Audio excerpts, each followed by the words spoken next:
We're pulling from the hat, folks. We're pulling from the hat. That one I just thought was funny. Oh, Lizzo. Yeah.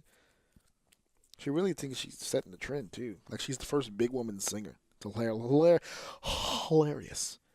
Number 11. Oh, we're going to that one next. Okay. All right. Start the clock, I guess. If you didn't like my Lizzo comment, you're not going to like this one. All right. 2, 1. Michael Vick is in the news. The former Atlanta Falcon, Philadelphia Eagle, and I think Arizona Cardinal. I can't remember where the fuck his career tailspinned at the end.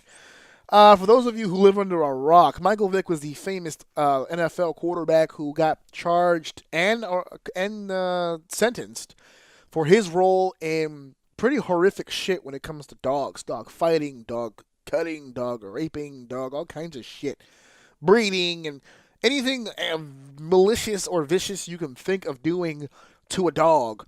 He did it, and then he sat down with a communal of other assholes and decided to change the game and invent new ways to fuck up dogs. Pretty horrible shit, actually, if you look at the list of things that he did. And his rehabilitation stuff was fake as fuck as well. If you look at all the stuff he did after, when he did the Humane Society stuff and the advocates for animal rights and all that stuff, he did it, but it was all fake and baloney and bullshit.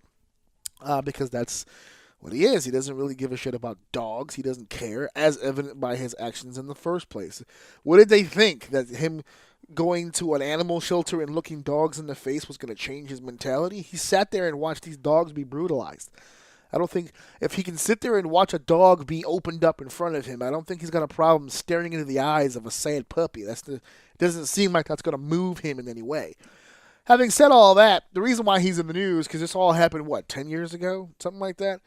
The reason why this is all coming up now is because the NFL is trying to figure out what to do with their shitty, asinine, irrelevant Pro Bowl game. And they decided they were going to do something pretty cool, actually kind of close to the NHL stuff, where they pick legends to come in and captain certain football teams, and the captains come in and draft the players and pick the squads and blah, blah, blah. I'm not even certain if he was playing, but it doesn't matter because it didn't get that far. Everyone was just up in a hoopla. Well, he shouldn't be celebrated. Well, it's not the Michael Vick Memorial fucking Sugar Bowl, is it? It's the fucking Pro Bowl game. The NFL is what's being fucking glorified here, not Michael Vick.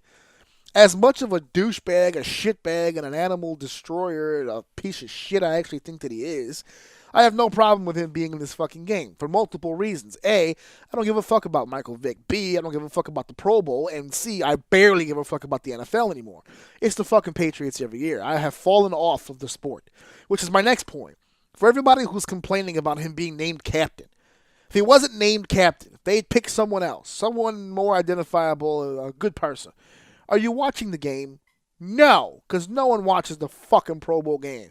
So what does it matter if it was Michael Vick for the NFC and Hitler for the fucking AFC? It doesn't matter. You're still not watching the Pro Bowl. So leave it alone.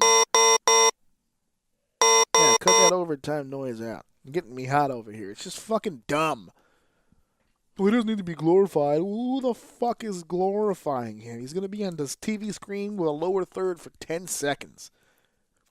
It's not a fucking Michael Vick roast. It's not appreciation night. Relax.